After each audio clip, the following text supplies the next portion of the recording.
BJP को आज supreme court से एक बड़ा झटका लगा है। दरअसल अरावली में माइनिंग के लिए जो कानूनी गड्ढे बीजेपी बना चुकी थी, आज सुप्रीम कोर्ट ने उन पर मिट्टी डाल दी। जी हां, आज आप जानते हैं कि कैसे अरावली के पहाड़ों के लिए 100 मीटर वाली परिभाषा बनाकर उसमें हो रही माइनिंग को बीजेपी लगातार जायज ठहरा रही थी। भारतीय जनता पार्टी की जो सरकार है वो जायज ठहरा रही थी, जबकि कांग्रेस ने 2 अरब साल पुराने इन पहाड़ों को बचाने के लिए पूरा मोर्चा खोल दिया था। अब सुप्रीम कोर्ट ने 20 नवंबर को दिए गए अपने ही आदेश के अमल पर रोक लगा दी है। सुप्रीम कोर्ट ने सुनवाई के दौरान अरावली पहाड़ियों और अरावली रेंज की परिभाषा को लेकर गंभीर चिंता जताई है। कोर्ट ने माना है कि अभी तक यह स्पष्ट नहीं है कि किन इलाकों को अरावली रेंज का हिस्सा माना जाए। अरावली क्षेत्र की भौगोलिक सीमा क्या होगी, 500 मीटर से ज्यादा दूरी वाले क्षेत्रों की स्थिति क्या मानी जाए, किन इलाकों में खनन पर पूरी रोक होगी और किन जगहों पर अनुमति दी जा सकती है, खनन की अनुमति या रोक का दायरा कितना व्यापक होगा। सुप्रीम कोर्ट ने ये तमाम सवाल सुप्रीम कोर्ट के सामने आए हैं। सुप्रीम कोर्ट ने साफ साफ इन सवालों को दोहराया है। सुप्रीम कोर्ट ने साफ कहा है, स्पष्ट कहा है कि जब तक इन सभी सवालों के जवाब ठोस और तथ्यों पर आधारित नहीं होंगे, तब तक 20 नवंबर के आदेश को लागू नहीं किया जा सकता, क्योंकि इस तरह के मामलों में जल्दबाजी से न सिर्फ पर्यावरण बल्कि कानूनी प्रक्रिया पर भी असर पड़ सकता है। सुप्रीम अदालत ने जिस तरह अपने ही पुराने फैसले पर रोक लगाई है दोस्तों, उससे लगता है कि इसके पीछे कांग्रेस की मुहिम का असर है।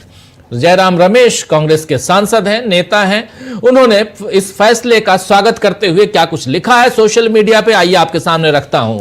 यहां जयराम रमेश कह रहे हैं कि भारतीय राष्ट्रीय कांग्रेस यानी कांग्रेस पार्टी आईएनसी मोदी सरकार द्वारा अरावली की परिभाषा बदलने के प्रयासों पर सुप्रीम कोर्ट द्वारा दिए गए निर्देशों का स्वागत करती है। अब इस मुद्दे पर और विस्तार से अध्ययन किया जाएगा। ये याद रखना जरूरी है कि इस नई परिभाषा का विरोध स्वयं forest survey of India, supreme court की सेंट्रल एम्पावर्ड कमेटी और अदालत की एमिकस क्यूरी ने भी किया था। फिलहाल इससे कुछ अस्थायी राहत जरूर मिली है, लेकिन अरावली को खनन, रियल एस्टेट और अन्य गतिविधियों के लिए खोलने की मोदी सरकार की साजिशों के खिलाफ संघर्ष को लगातार और मजबूती से जारी रखना होगा। आज सुप्रीम कोर्ट के निर्देश से उम्मीद की एक किरण जगी है, ये बात कह रहे हैं जयराम रमेश। इस फैसले के मद्देनजर केंद्रीय पर्यावरण मंत्री और जलवायु परिवर्तन मंत्री को तुरंत इस्तीफा दे देना चाहिए। ये उन सभी तर्कों को खारिज करता है जो वो परिभाषा बदलने के पक्ष में दे रहे थे। ये बातें यहां पे कह रहे थे जयराम रमेश। भूपेंद्र यादव ने इस्तीफे की मांग के खिलाफ अपनी बात रखी है, लेकिन उनसे इस्तीफे की मांग कांग्रेस पार्टी ने की है। वहीं भूपेंद्र यादव जो हैं वो केंद्रीय पर्यावरण मंत्री हैं और उन्होंने एक पोस्ट में कहा है कि मैं अरावली रेंज से जुड़े अपने आदेश पर रोक लगाने और मुद्दों का अध्ययन करने के लिए एक नई समिति बनाने के सुप्रीम कोर्ट के निर्देशों का स्वागत करता हूं। हम अरावली रेंज की सुरक्षा और बहाली में ministry of environment and forest की से मांगी गई सभी सहायता देने के लिए प्रतिबद्ध हूं, यहां ये कह रहे हैं पर्यावरण मंत्री। इस बयान से जाहिर होता है कि बीजेपी ने मौका देखते ही अपने पैर पीछे खींचे हैं। हालांकि इससे यह नहीं माना जा सकता है कि अब देश का पर्यावरण सुरक्षित हो गया है, क्योंकि उद्योगपतियों की गिद्ध निगाहें देश भर की प्राकृतिक संपदा पर हैं, ये आप जानते हैं। लेकिन इससे थोड़ा इतर दूसरा मामला, वो भी सुप्रीम कोर्ट में था, उन्नाव का मामला। उन्नाव मामले में भी उन तमाम लोगों को आज मुंह की खानी पड़ी है जो बीजेपी के पूर्व विधायक कुलदीप सिंह सेंगर के पक्ष में मोर्चा लेकर निकले हुए थे। आज सुप्रीम कोर्ट ने दिल्ली हाई कोर्ट के उस फैसले पर रोक लगा दी जिसमें सेंगर को जमानत दी गई थी। सेंगर अभी हिरासत में पीड़िता के पिता की मौत मामले में, हिरासत में मौत हो गई थी पीड़िता के पिता की, आप जानते हैं, पुलिस हिरासत में, उसी मामले में जेल में है। और अब इस फैसले के बाद उसका जेल में ही रहना तय है, यह भी मान लीजिए आप। कांग्रेस नेता अलका लांबा ने इस लड़ाई को और आगे जारी रखने की बात कही है, इरादा दिखाया है। और आज महिला विंग कांग्रेस पार्टी की और दूसरी और भी शाखाओं की, दूसरे और भी दलों के विपक्षी जो नेता हैं, वो महिलाएं आज प्रदर्शन करती हुई नजर आई सुप्रीम कोर्ट के बाहर, जब इसी मसले पर सुप्रीम कोर्ट के अंदर सुनवाई चल रही थी। ये जो तस्वीर आप देख रहे हैं, ये तस्वीर तमाम सिविल सोसाइटी के उन लोगों की तस्वीरें हैं जो इस पीड़िता के साथ खड़े हैं। आप देख रहे हैं इस पीड़िता के साथ खड़े, लेकिन एक बहुत बड़ा फैसला आज सुप्रीम कोर्ट से एक नहीं बल्कि दो इस मसले पे अलका लांबा ने क्या कुछ कहा है, जरा सुनिए। मेरे साथ ऑल इंडिया महिला कांग्रेस की वकील हैं, एडवोकेट आरफा हैं। बिल्कुल सुबह 9 बजे हम लोगों ने, जो राहुल गांधी जी ने और सोनिया गांधी जी ने रात को 10 बजे अपने घर के दरवाजे खोले।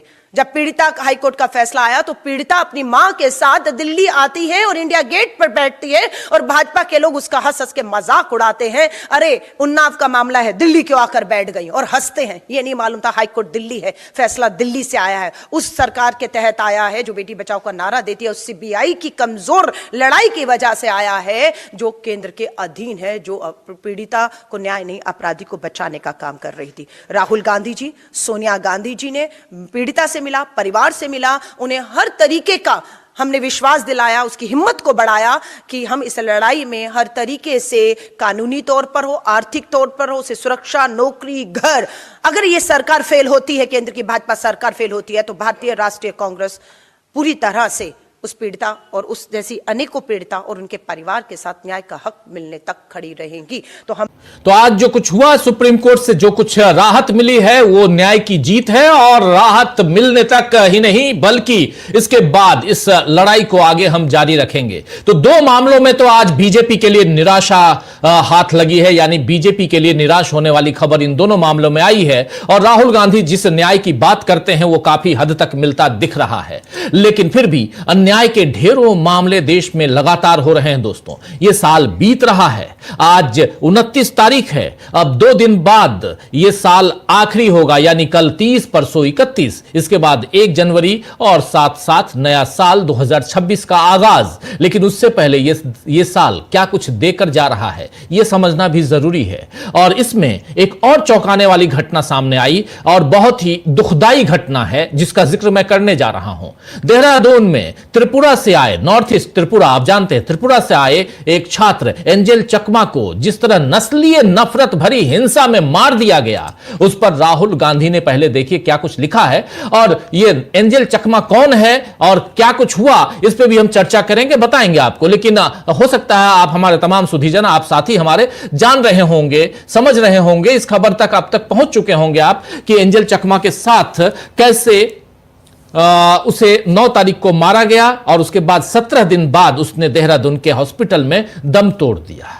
लेकिन राहुल गांधी इस मसले पे क्या कह रहे हैं, पहले देखिए।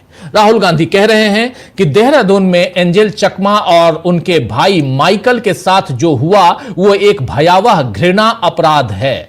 नफरत रातों रात पैदा नहीं होती, वर्षों से इसे रोजाना भरा जा रहा है। खासकर हमारे युवाओं को जहरीली सामग्री और गैर जिम्मेदार बयानों के माध्यम से बढ़ावा दिया जा रहा है और सत्ताधारी भाजपा के नफरत फैलाने वाले नेतृत्व द्वारा इसे सामान्य बना दिया गया है। भारत सम्मान और एकता पर बना है, न कि भय और दुर्व्यवहार पर। हम प्रेम और विविधता का देश हैं। हमें एक ऐसा मृत समाज नहीं बनना चाहिए जो साथी भारतीयों को निशाना बनाए जाने पर आंखें मूंद ले। हमें आत्मचिंतन करना चाहिए और यह समझना चाहिए कि हम अपने देश को किस ओर जाने दे रहे हैं। मेरी संवेदनाएं चकमा परिवार और त्रिपुरा तथा उत्तर पूर्वी भारत के लोगों के साथ हैं। हमें आपको अपना भारतीय भाई बहन कहने पर गर्व है। और उसके बाद लिखते हैं #जस्टिस फॉर एंजल चकमा। ये बात यहां राहुल गांधी लिख रहे हैं। आपको बता दूं दोस्तों कि आज गौरव गोगोई ने भी इस पर एक प्रेस कॉन्फ्रेंस की और कहा है कि नॉर्थ ईस्ट के लोग शिक्षा के लिए देश के अलग अलग कोने में जाते हैं और एंजल चकमा भी पढ़ाई के लिए उत्तराखंड गया था। देहरादून में वो एमबीए की पढ़ाई कर रहा था। एंजल चकमा को शिक्षा तो मिली लेकिन जान भी गंवानी पड़ी। आपको यह भी बता दूं कि एंजल चकमा की नौकरी लगने वाली थी, वो अपनी पढ़ाई पूरी करने वाला था और उसके बाद 24 साल का वो छात्र जो देहरादून में पढ़ाई कर रहा था, उसका छोटा भाई भी पढ़ रहा था साथ साथ और बाइक से जा रहे थे। उसके बाद कुछ आए 5-6 जो आजकल नए गुंडे पैदा हो गए हैं और वो उन्हें चिंकी, मोमो, चाइनीज, नेपाली ये कहकर नस्लीय टिप्पणी करने लगे और उसके बाद धारदार चाकू से वार किया, हमला किया, हत्या हो गई। 5 दिन बाद आज 17वें दिन उसकी जान चली गई कल। क्या सरकार को, यहां पर गौरव गोगोई कह रहे हैं कि क्या सरकार को ऐसे कदम उठाने चाहिए ताकि लोग उनके खर्चे पर नॉर्थ ईस्ट जाएं, लोग एंजल के गांव जाएं और देखें कि वहां कई पुराने शिव मंदिर हैं और काफी पुरानी संस्कृति है। ये इसलिए कह रहे हैं यहां गौरव गोगोई क्योंकि आप किसी को कह रहे हैं कि वो चाइनीज है, किसी को कह रहे हैं वो नेपाली है, वो किसी को कुछ और नस्लीय टिप्पणी आप कर रहे हैं, चिंकी कह रहे हैं। क्या उत्तर पूर्व हमारे देश का हिस्सा नहीं है? लोग ये भी जाने कि असम की कनकलता बरुआ जी ने भारत छोड़ो आंदोलन के समय तिरंगा लहराते हुए बलिदान दे दिया था। समाज में ऊंच नीच के रुतबे को बदलने की जरूरत है और इस पर सरकार को विचार करना चाहिए। ये बात कह रहे थे गौरव गोगोई। गौरव गोगोई ने यह भी कहा है कि मैं भारतीय हूं, मैं चीन से नहीं आया हूं। आइए जरा सुन लीजिए गौरव गोगोई। समाज में ये जो अपने से कोई परे हो, कोई अलग हो, उसके प्रति अमानवीय व्यवहार करने का जो ये रुतबा है, इसको कैसे बदला जाए, इसको लेकर सरकार को सोचने की जरूरत है।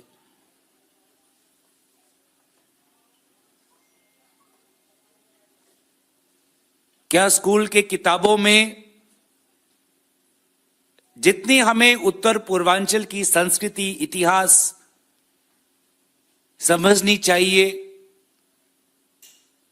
उनके साहित्यों को पढ़ना चाहिए, उनके गीत को सुनना चाहिए, उनके भाषाओं को समझने की कोशिश करना चाहिए, क्या हम अपने शिक्षा में अपनी देश की विविधता को समझाने में कहीं कम तो नहीं पड़ गए?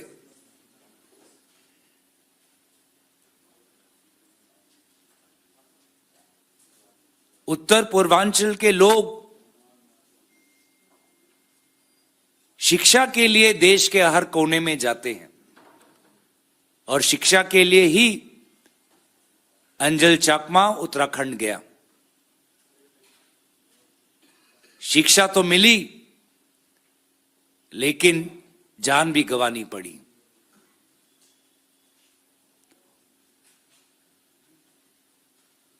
तो क्या सरकार की तरफ से ऐसे भी कुछ कदम लिए जा सकते हैं कि ज्यादा से ज्यादा सरकारी कर्मचारी हो, प्रशासन हो, छात्र हो,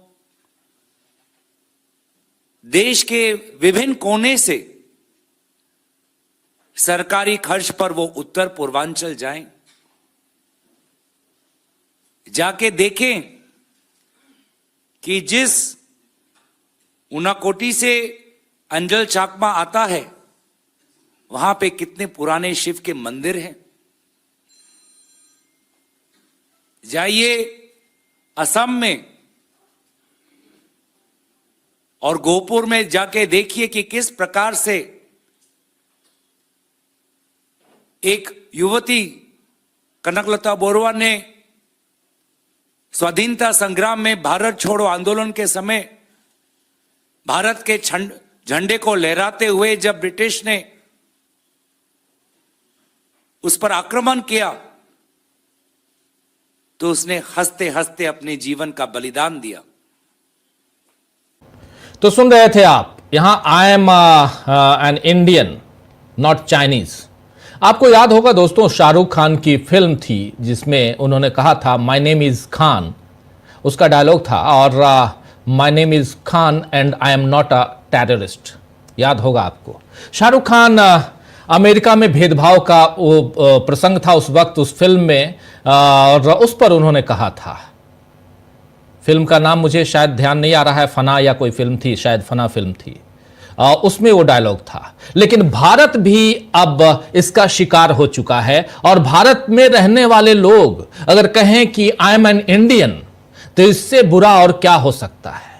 पूर्वोत्तर के लोगों को अपने भारतीय होने का प्रमाण देना पड़ रहा है, मुसलमानों को जबरन जय श्री राम बुलवाया जा रहा है। और ये my name is Khan film थी, मुझे बताया जी, बिल्कुल फिल्म थी my name is Khan, sorry माफी चाहूंगा।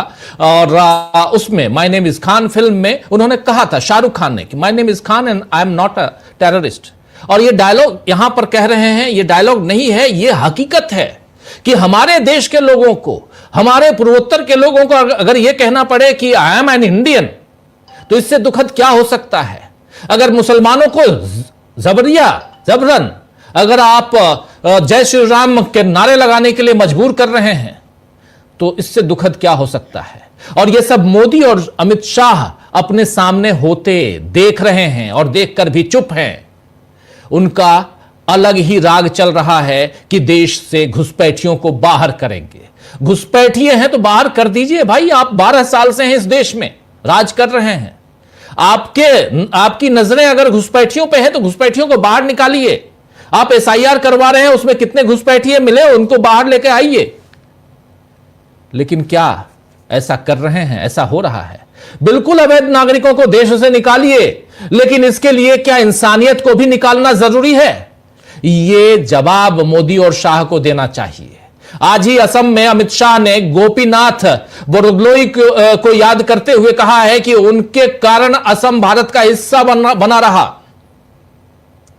उन्होंने नेहरू जी को मजबूर किया, गोपीनाथ बोरदोलोई के बारे में कह रहे थे, उन्होंने नेहरू जी को मजबूर किया। यही झूठ, यही असत्य नरेंद्र मोदी भी असम में बोलकर आ चुके हैं। और तब भी हमने बताया था कि इस मामले में गोपीनाथ जी, कांग्रेस और नेहरू सब एक ही स्टैंड ले रहे थे कि असम को न पाकिस्तान से मिलवाया जा सकता है और न ही बंगाल में भेजा जा सकता है। लेकिन चुनाव है तो इतिहास को अपने मन से लिखने का सिलसिला बीजेपी ने शुरू कर दिया है। और इसके बाद अमित शाह राहुल गांधी पर तंज भी कसते हैं कि जनता को जो बात पसंद नहीं आ रही है, राहुल वही कहते हैं और चुनाव हारते हैं। अभी तो उन्हें बंगाल और तमिलनाडु भी हारना है।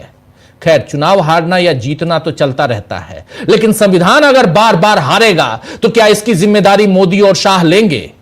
आइए दोस्तों, आज इस पर चर्चा करते हैं। कैसे कांग्रेस ने घेरा है बीजेपी को, और कैसे सुप्रीम कोर्ट से बीजेपी को तगड़ा झटका लगा है। चर्चा की शुरुआत करते हैं। हमारे साथ कुछ वरिष्ठ साथी जुड़े हुए हैं, उनसे पहले अमलेंदु जी, कैसे देखा जाए इन तमाम मसलों को, जो कोर्ट से लेकर सड़क तक? देखिए राजीव जी, एक तो आज कोर्ट से दो महत्वपूर्ण फैसले आए जिसकी हमारे तमाम विद्वान साथी चर्चा कर चुके हैं और आपने भी उसके विस्तार से बताया।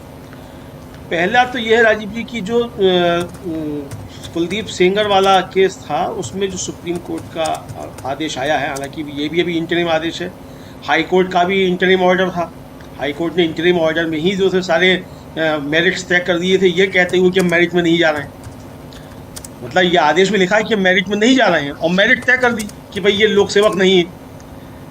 तो ये किया, सुप्रीम कोर्ट ने उसको रोक लगाई, और सुप्रीम कोर्ट ने पूछा कि भाई आप जो कह रहे हैं कि मतलब उनके वकील जो थे सेंगर के, उनसे कि आप जो कह रहे हैं तो आपको सिर्फ एक लेकुना पर आपको इंटरिम ऑर्डर हाई कोर्ट ने दे दिया, आपको जमानत दे दी कि पॉक्सो में आप लोक सेवक नहीं हैं, सिर्फ इस पर।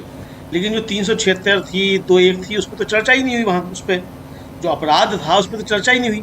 यानी आपको एक टेक्निकल पॉइंट पे दे दिया गया, अपराध पर आपको नहीं दिया गया, नहीं था। इतने बड़े जो भी होना चाहिए वो आप सीबीआई के दफ्तर पर प्रदर्शन करें, प्रधानमंत्री के कार्यालय पर करें, मुख्यमंत्री के कार्यालय पर करें, डीजीपी के पे करें, जो आपको लगता है कि यहाँ गड़बड़ है। हाई कोर्ट ने किस आधार पे दिया, जज साहब की अपनी बात रही होगी, बड़े जज साहब ने समझा कि ये गलत है, बड़े जज साहब ने कर दिया। तो लेकिन अगर मतलब जो जन दबाव जिसको कहा जाता है अगर वो होगा फिर तो ठीक है, फिर अयोध्या का फैसला ठीक हुआ, जन दबाव था। चंद्रचूड़ साहब बता ही चुके जन दबाव था, उनको भगवान ने आके सब सपने में बता दिया था। तो मुझे लगता है कि ये चीजें भी ठीक नहीं है, विरोध होना चाहिए, आपको उससे आपत्ति है उसकी अगली उसमें कीजिए। महत्वपूर्ण बात यह है जो पंकज जी ने भी कहा कि भाई जो सीबीआई जो आज ये तर्क दे रही है, ये तर्क सीबीआई ने हाई कोर्ट में क्यों नहीं दिए?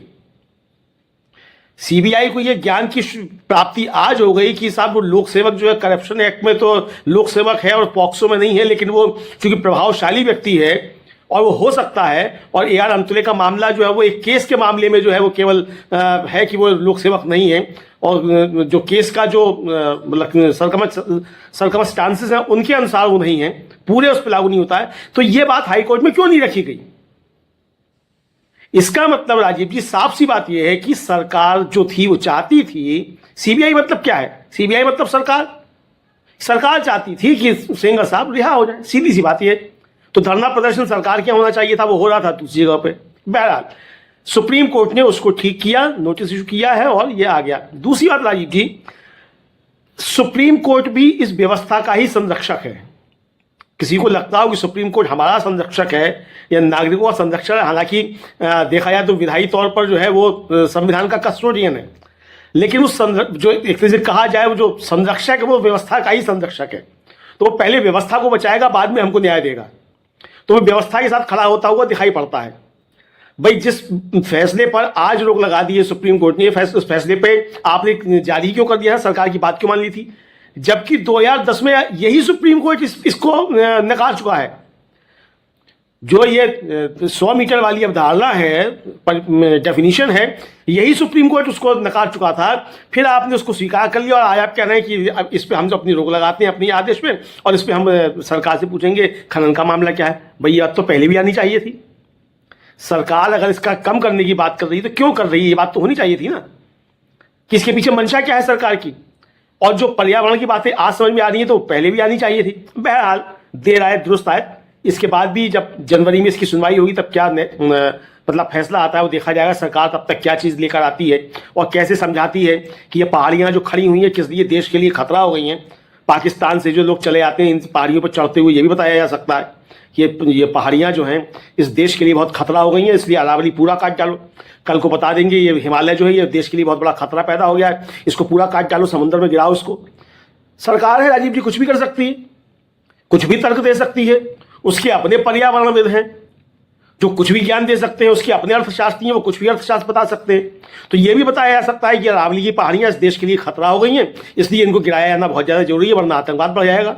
जैसे नोटबंदी जो थी वो की गई थी आतंकवाद खत्म करने के लिए। तो ऐसा कुछ भी किया जा सकता है।